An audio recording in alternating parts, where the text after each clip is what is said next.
Hey, hey, y'all. I hope that everyone had a wonderful Friday and that you are all doing well. As promised, this is another segment of a conversation series, Widows Unveiled, where I am bringing to you different widows to talk about their story and what has happened over their life since they have become a widow. And you all, this is so impactful and powerful for me because I became a widow at the age of 36 with a 2 year old child. And it is going on 7 years since my late husband has passed. And so I just thought that it was very important to highlight and share some of the other women that I know, whether I have met them along this journey, whether I knew them prior to them getting married and becoming a widow, which is the case for tonight's guest. I am talking to one of my Whitney Young high school classmates, um, Tylinda and Ty and I went to high school together. We graduated from high school together, and she was definitely one of the first people to reach out to me when she found out that Paul passed. And so, Tylinda, hey girl, Yes, hey doll, how are you? I am good. How are you today? Doing pretty good today. It's been a long day, but it's another day that we were Absolutely. blessed with. Yes, yes. We're glad Absolutely. to be here. Well, thank you. I'm so excited that you're here. Thank you.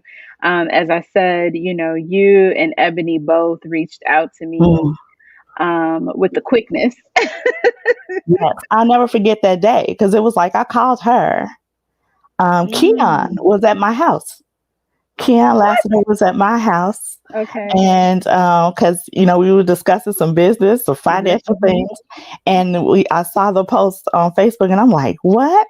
What's going on?" And then he reached out to Taryn, and I immediately burst into tears. And then I'm calling Ebony, and yes, we were absolutely like, "No, our sister, yeah, like not another one Girl. of us." Not exactly, not another one of us, because Yes, Crystal too. So absolutely. also Crystal and gosh, Crystal has been such a long time. Yeah, she's the first Um, of us. yeah, Yeah, so whew, okay. So yeah. before we get into the widow story, let's learn a little bit about who you are. Would you tell people a little bit So, about Tylinda? okay, so I am Tylinda Haynie-Sherrod, and I have lived, born, raised. I like to say I'm city born and country raised. So I was born in Chicago, raised in Chicago, but by Southern parents. So my values are very much so theirs and traditional. And I have lived an incredible life.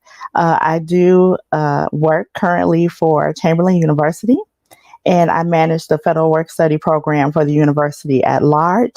And I love every single minute of it. So I get to travel and work with students and in education. It encompasses all the things that are my passion. And so in my downtime, I do like to craft. I'm a crafter. It's totally a part of my retirement plan. To the extent that I became a certified instructor for Michaels, so I can I teach it. love it. I love it. Yeah. That's great. I was like, this is what we're going to do. Actually, yesterday I had a whole session with a young lady in the Poconos who had never taken her cricket out of the box. And she was just looking for some guidance, what she should do. And I said, we can have a one on one session. It is okay. That Yes. is So I super love that. cool. That's my Zen space. Totally my Zen space. I Yes. love it. Well, thank you for sharing that with us. I think it's important for people to know a little bit about who they're hearing from so that they have an idea like, hey, I got a life, I got stuff going on. Because Mm-hmm. sometimes we hear the word widow and we think, well, what they do? Like, they ain't got nothing going on. We got plenty Mm. going Booked and busy. Booked and busy. Yes. on. I love it. So let us start and talk about how did you become a widow? What happened? How old were you? Tell us a little bit about your widow journey. So I was 33 years old. And so this year makes I'm 10 sorry, years. can you say that one more time? You were how old? 33. And I asked her to say that again, y'all, because I was 36. Who you heard from yesterday, Danielle was 39, if I'm not mistaken. These are young, young women. We were young women becoming widows.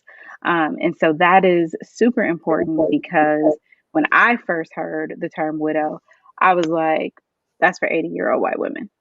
Mm. Like a 36-year-old black girl don't become a widow.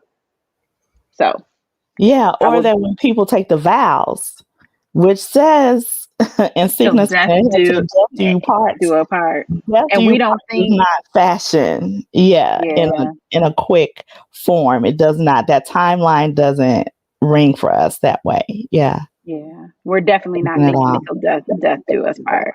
Mm-mm, mm-mm. Okay, I'm sorry. Go ahead. So, 33 years old. We actually had been on a trip with the church to Memphis, Tennessee. And we had just arrived back home about 2 a.m. that morning. And he was getting ready to go to work. And I was getting ready to go to a thrift store, Savers, with my mother. And we had a conversation that morning. The view was on, but he had a conversation and said to me, I had a dream last night, where I talked to God. And I said, really? He says, yes. I said, that's interesting. I said, what was in this dream? And I live with multiple sclerosis, and I have for 16 years. And at the time, he says, God asked me, what would I be willing to do for you to be cured of MS? And I said, okay, well, what did you say? I said, because, I live with it. Yes, I have some challenging days, but I live with MS. And he told God that he would do anything. I said, anything? He says, yes, anything. I said, and what was his answer? He said, God told me I would have to leave you. That was that morning.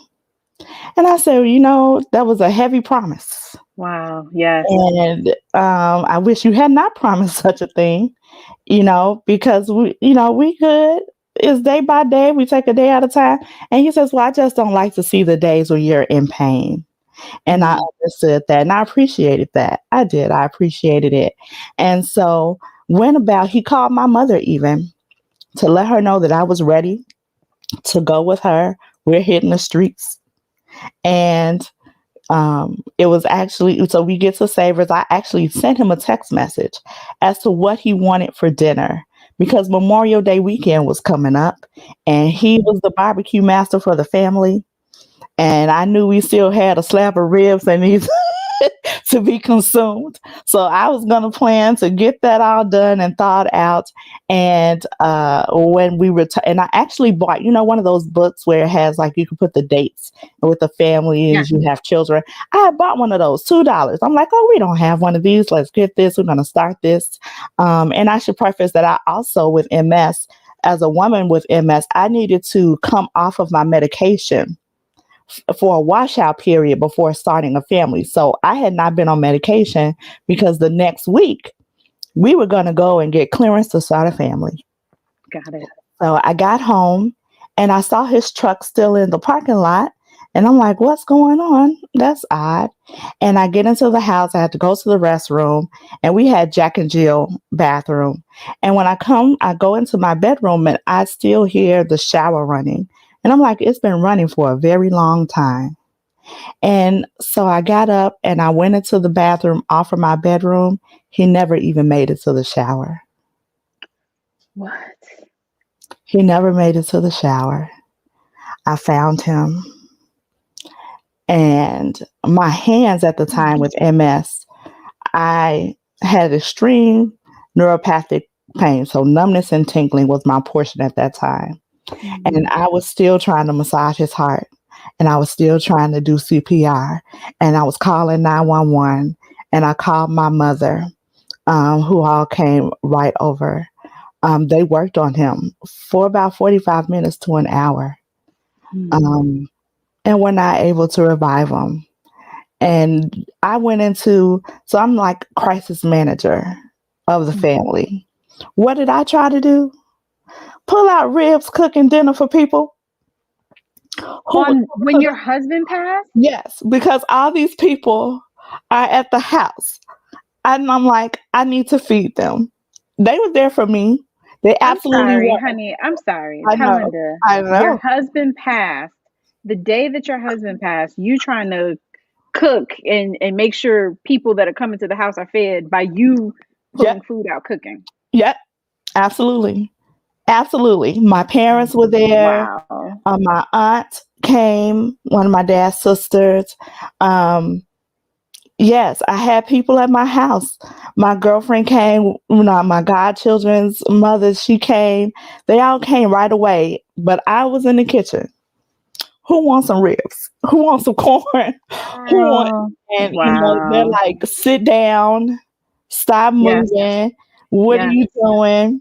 And so then there was the needing to remove him from the apartment. So my mother, my aunt, they did not want me to see him Mm-hmm, being taken out of the house. So they mm-hmm. took me over to another building and held me there so that I would never have that as a memory. Yeah, absolutely. Yeah, they did that. Wow. So Yeah. thank you for sharing that. I don't think I've ever heard you say that. I don't think I've heard you tell that part of the story. Can you tell us though, how long after you were married did this happen? 5 months, 27 days. So we met in 2008, and our first date wasn't even until January 4th, 2009. And we got married November 26, 2010. And by May 23rd, 2011, 3 days before a 6 month anniversary, he was gone. So 3 months before a 6 month anniversary and a week before my birthday, he was Wow. gone. Yeah, he was Wow. gone. Yeah. So Yeah. you didn't even make it to 6 months. No, no. It was a week before your birthday. Hmm. You tried to cook for people that was at the house On the day to of, console yes. you on the day that he passed. Yep. I wanted, How? Go ahead. Go I ahead. did at some point. I just wanted to lay in the bed. My parents wouldn't let me. They're like, "You're going home with us. We're not allowing you to do this. You're gonna go home with us." And my aunt Olivia, if she's watching, she went into the bathroom, made sure everything was cleaned so that I wouldn't come back and see anything. She made sure that was done. Yeah. And everyone made sure the kitchen and things were put away. Yeah. And my parents took me home with them. Yeah. Yeah. And then the process, of course, begins. And I'm a child of a pastor, so I've been to a lot of funerals, but planning a funeral is daunting. And then here's the other thing. When we got engaged in 2010, I started having dreams that someone died. And I would wake up, there are nights I woke up crying. It felt that real. And I was preparing myself. I thought I was going to lose one of my parents after I got married. I literally saw the church. I saw myself sitting on the pew. There was a male arm around me. Like I saw it fall out. And so I was preparing for my parents. One of Hmm. them's going to leave after I get married. And my mother had, in the course of the time before the wedding, had suffered a stroke. My father was dealing with Meniere's disease and having vertigo attacks. So I was becoming so prepared. Who knew? Because on the day of the funeral, I was sitting on that front row on a red pew, and the male arm that was around me was my father's. Wow. Wow. Who would Yeah, have known? who would have known? Who would have known? And so we had 5 months, 27 days, but they were amazing. Like I said, it was like I had a lifetime. Like with some people in 20 years and they still trying to figure it out and not happy. And we were just unadulteratedly happy and had funny moments. Not that we didn't have some growing pains because we hadn't lived together before, right? So we going through those things Yeah. with each other. But yeah, had an Wow. absolute lifetime. Yeah, a love. Yeah. Well, that's awesome to hear because it was such little time in terms of how we look at the calendar and days, right? And so we're Mhm. thinking like, oh my goodness, it was only 5 months. It blesses my soul to know and to hear you say, but it felt like a lifetime, right? Like it was great. Those 5 months were wonderful. And so thank you for sharing that part of the story. So that's going to lead us into some of our questions. And so you've experienced this and you've had all of this time to process it, to connect with different people. What do you think is one of the biggest misconceptions that people have about widows? Um, I think there's two. One, that we somehow are supposed to look tragic because people kept saying, "Oh, you look so good," and I didn't know, was I supposed to look? I didn't, like, how was I supposed to You're look? like, am I supposed to look Like, broke down and beat down? What's yeah, I was like, going on? What do you mean?" Like, "Oh, yeah, thank you. I appreciate it." But I didn't know that there was a widow look. No one told me. I missed the memo on that. So that was a huge one for me Hilarious. in that sense, because I just kept being told that often. And I'm just like, okay, maybe I'm just surpassing. I know that I asked God for some things in my healing. Hmm. Because I asked for a and I know I had a faith, but I asked for a supernatural faith. Yeah. Yeah. And So we talked a little bit last night about being angry at God. Did you experience that? I had one moment, and that was when I saw a couple who I knew then that really shouldn't have been getting married with all the, Shut up, Tylinda. they just should not have been, but yet they were married and they having kids and they doing all the things. And it wasn't anger. I just asked God why. Hmm. It was more so why, because I wasn't the girl that grew up with when I get married, I'm gonna have this. I never had that. When he proposed and people were like, what colors? I literally pulled out a JCPenney catalog and say, which color do you like?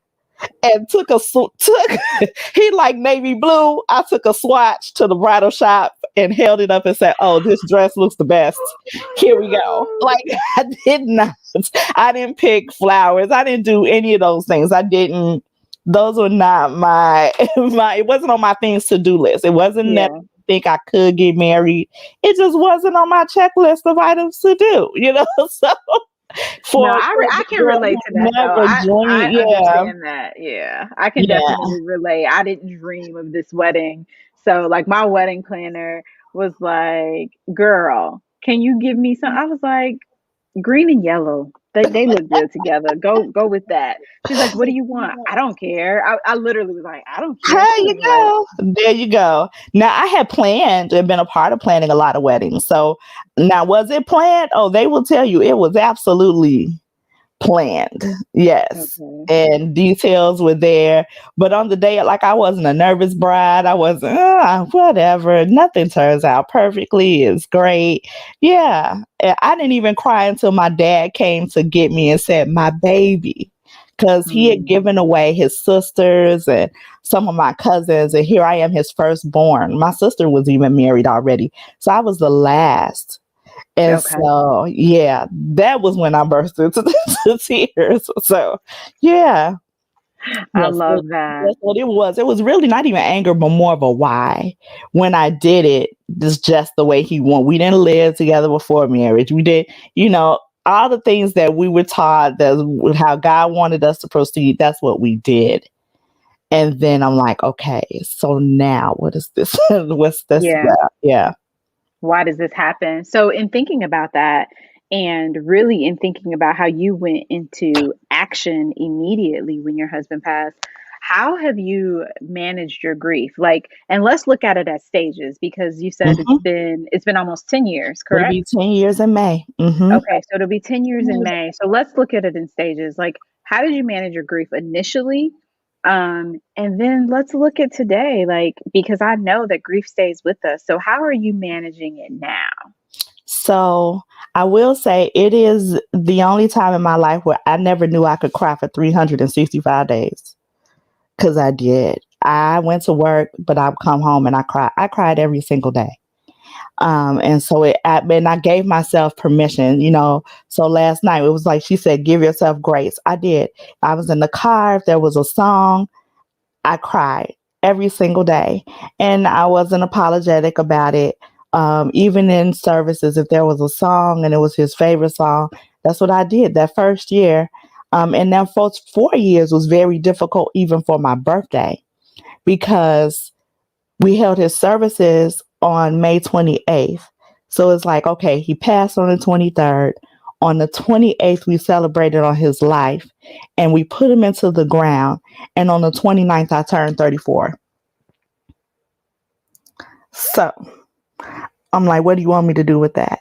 And so my family, they did those first, especially the first 4 years, worked so hard just to get me to smile on my birthday. Cause I was just like, I really did. And I was a person like, I celebrate my birthday for 30 days. Like, what do you do? Yeah, we gonna That's the way you do it. yes, or the next most important birthday, we gonna celebrate the birthday. So Mm. that was the first part. But then I had a friend of mine who introduced me to Legacy Days. And it was something she had been doing with her husband since he had lost his mother. And what they would do, it didn't matter what the day was. And it wasn't always like the death date. It wasn't always like her birthday. Whatever day they chose, they would go and do, whether they were downtown at a hotel or went someplace, they would take that day just to process where he was in his grieving process.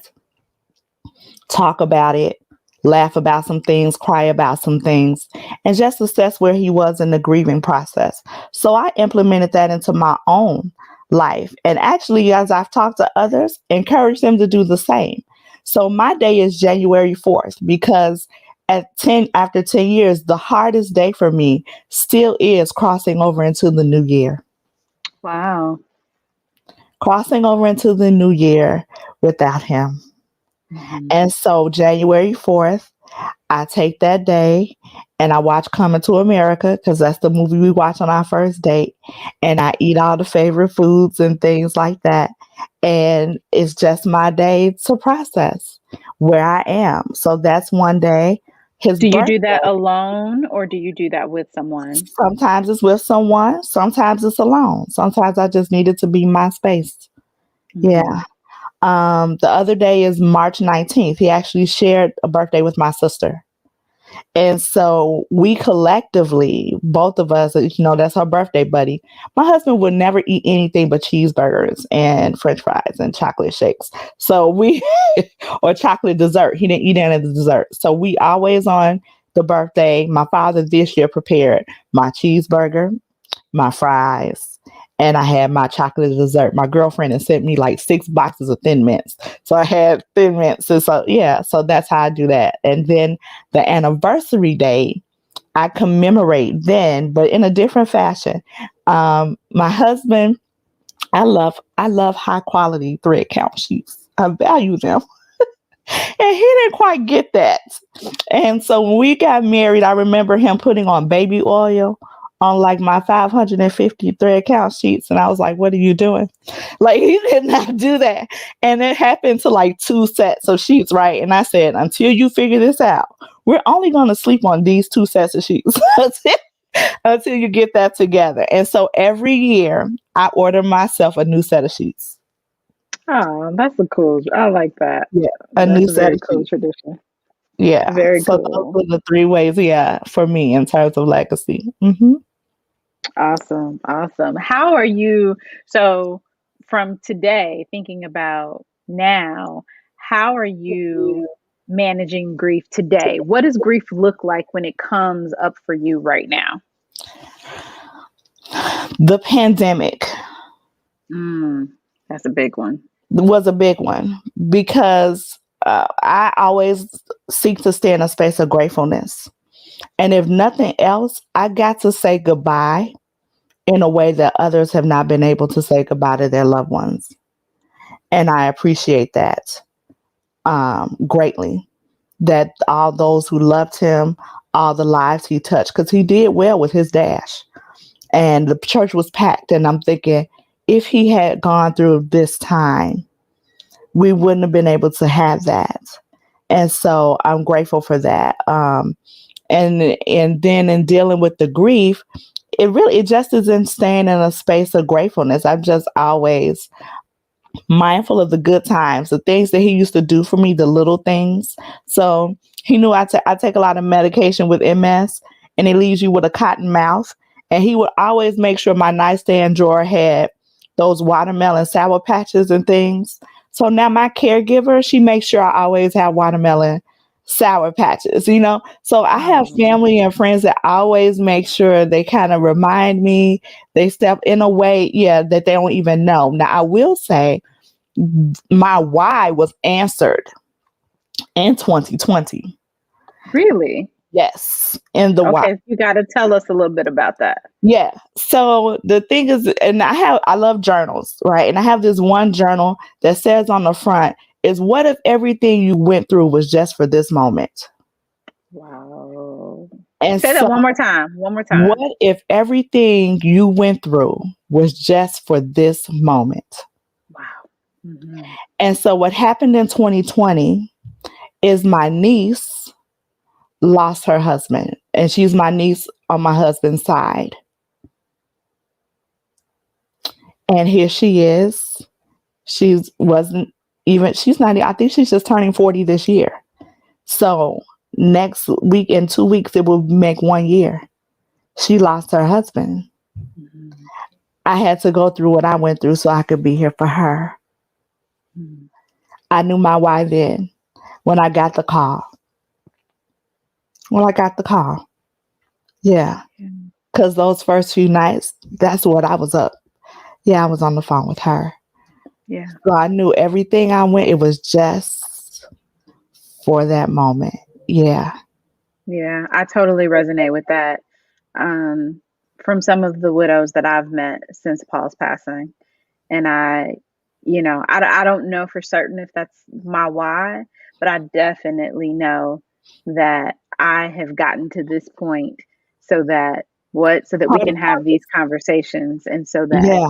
other people can hear and share, because somebody needs to hear your widow story, my widow story, and all of the other women that I'll interview. So that's very Yeah. important.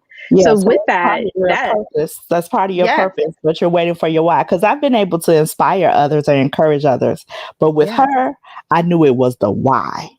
Yes, that's powerful, which leads me directly to the next question, because I'm sure you had some words of wisdom for her. So, what words of wisdom do you have for a recent widow, for those that may be watching that are now a part of, this unwanted club? We get the title and we're like, I don't want to be Hmm. part of that club.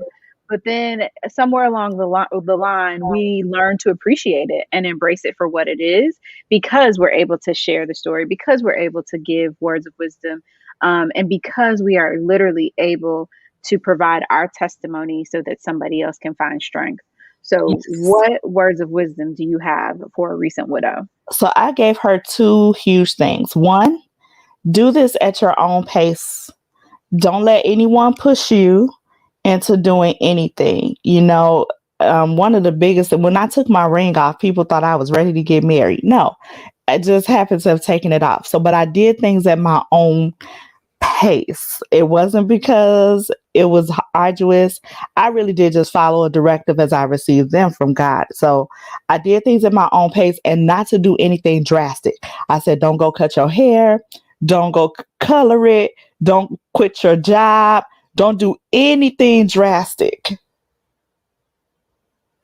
I was muted. I was muted. But that's what we want to do. So I don't know if you've read this, and I don't know if we talked about this before, but when you become a widow, because you don't control anything, you want to find things that you can control. So Right. oftentimes we like redecorate the space. We do cut hair, go buy a new car, like look for a new job. Like doing and the thing is I knew I had taken the job I have now, or at least with the university at that time, just so I could be closer and I could be able to cook dinner more than 2 nights a week. But it ended up being my blessing because I ended up being a part of the national team of the university and working from home remotely and work and traveling and all the things. So that was meant for me, even though my initial thought it was a for and us, right? And so, but I Wow, didn't yeah, do that's awesome. anything drastic, not at all. In fact, I read a book and it was called Widows Wear Stilettos. And I was like, yes, because why do people think I need to look tragic? Someone was telling me you should get a dog. And I was like, I have asthma, and I'm like, things like that. So yes, I told her, don't do anything drastic. March at your own pace. People wanted me to move out of my apartment right away. I said, no, absolutely not. I stayed there like a whole nother year, almost 2 years before I moved. I didn't move quickly at all. So here's the thing. It's been almost 7 years. I'm still in the place that Paul and I had with Simone. Like I'm still Yeah, here, and mhm, I've redone some things, right? And so I've revamped it. It's definitely mine and Simone's space. This is like, mhm. and there's pieces of Paul that are here, but it's definitely our space that I've revamped. And so it's up to each individual person, and people have to decide what's good for them. So I really like that. Yeah, yeah, don't Um, move at your pace. And the other thing I told her, I share with her is to pay attention as to how God will still allow him to speak to you and communicate with you and to give you comfort in the midst of it. One of the biggest things for me, because it was just so different and new in terms of emotions, and I tend to deal with my emotions privately. mhm, I had come home from an MS walk, and we did it every year.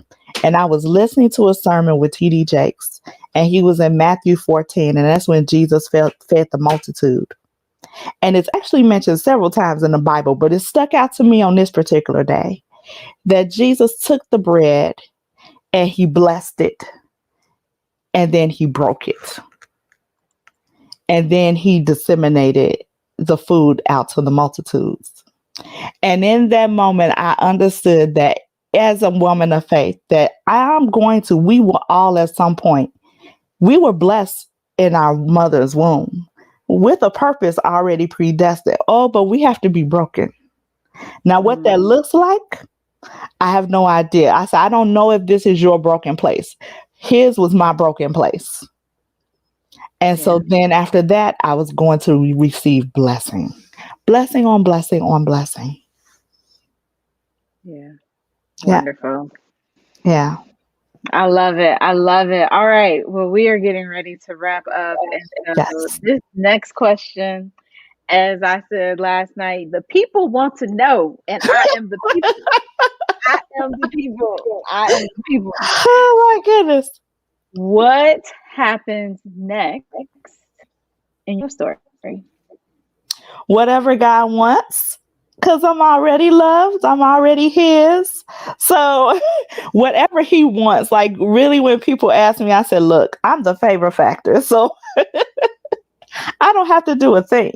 Whatever God has planned for me, he will cause to happen. So I don't push anything. I don't chase anything. I am perfectly serene and content. And whatever God has designed, he's just going to have to let me know. And he's really going to have to let me know in COVID because people going to have to come with a vaccination card, a CBC panel, all types of things. Like it's too much. I need an original birth certificate. I need all kinds of things. And so, Not wait, wait, wait, so wait. Todd, not an original birth certificate. Girl. look, we are in these times. You don't know, right? People have choices. We have free will. They choose to do with their life, but you can't do me with, don't bring me into that. Don't do that. So I need to see all of the things. Yes. And I did attempt in 2019. I said, I have the courage to try again. And Mhm. it's not that I don't have walls up, but I have a fence. So yeah, I'm protected, but I can see through. So I can at least peer through. And there are some very broken individuals, men Yes, and I would women, agree. I would very agree. broken. And I was like, God, I don't even know what you want me to do with this. Like you know, I'm a daddy's girl. He has been a consummate example of what a father and a husband should be. And then I had a husband who knew how to be a husband to me. I, I Yeah. was like, I have nothing. Yeah. Yeah. So Yes. we're gonna do a whole nother series at some Yes. point about widowed and dating. Yeah, that's like a That's luncheon. That's like a luncheon yeah, that's round table talk something. we gotta break some stuff down. That's a whole nother other. It is. Because I only did it for 2019 and I was like, I'm tired. And so I'm exhausted. But remember, we did agree whenever we do, you and Crystal and Ebony are the bridesmaids. Like whenever it Right, happens, right, that's right. what it is. So there we go. I love it. I love it. Well, Tylinda, thank you for sharing your story, your widow story, your words of wisdom. I Thank truly you for having appreciate me. you. Is there anything else that you would like to say to a widow that may be watching or to anyone that's watching? Just take, she said yesterday, take one moment, one day at a time, 1 second at a time. You don't have, just take your time. Every day will be different. Give yourself grace. It is okay. Everyone's grief and their process looks differently. Don't try to mimic anybody's. You go through yours and you have you a support system. You make sure you have you a team. In fact, let me say that. That's a good one. I have an awesome sister-in-law who said to me, I will be here when all the chicken and the cake is gone. Yes. Yes. And for those who don't get, if you recognize when you go to a funeral, especially in our culture, there's chicken and there's cake, and when it's over, you're left and you're like, now what? Nobody's Now what? calling, nobody's Yep. checking on you, nothing is going on. But she said, "I'll be here when the chicken and the cake is gone," and she absolutely has been here when the chicken and the cake is gone. Yeah. Yeah. That's a big one. And I always my friends have been the same way. They have been so supportive through all of this time, and they continue to be supportive and continue to show up, even when I don't recognize that I need them, Hmm. right? And so that is very key. That is very important. So thank you so much for sharing Thank this. you. Love you, I girl. appreciate you too, girl. Dawson Yes, Love in the house. absolutely. Absolutely. I'm so Yes. appreciative. So you hit stand by, and I'll be right back. Thank you, everyone, for joining us tonight and joining Tylinda and I again. She has been a widow for almost 10 years after losing her husband suddenly in just less than 6 months from their wedding. And so I just am here to share these stories with you to connect with widows so that you know that you are definitely not alone. um, and Tylinda, I don't know if you're still watching from behind backstage or from Facebook, but I love this. Awesome job, sister cousin. That is from Lakeisha, who is there. And you getting a lot of love from family members. So I just want to make sure that we highlight these stories and that people know and understand that you are not alone. You are not the only one that has become a widow. And as I acknowledge the 7 years that my husband has almost been gone on April 16th.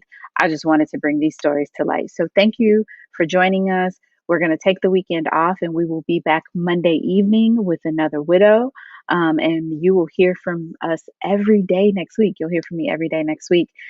We have, some amazing stories of just triumph that we will hear. So thank you all. Have a good night.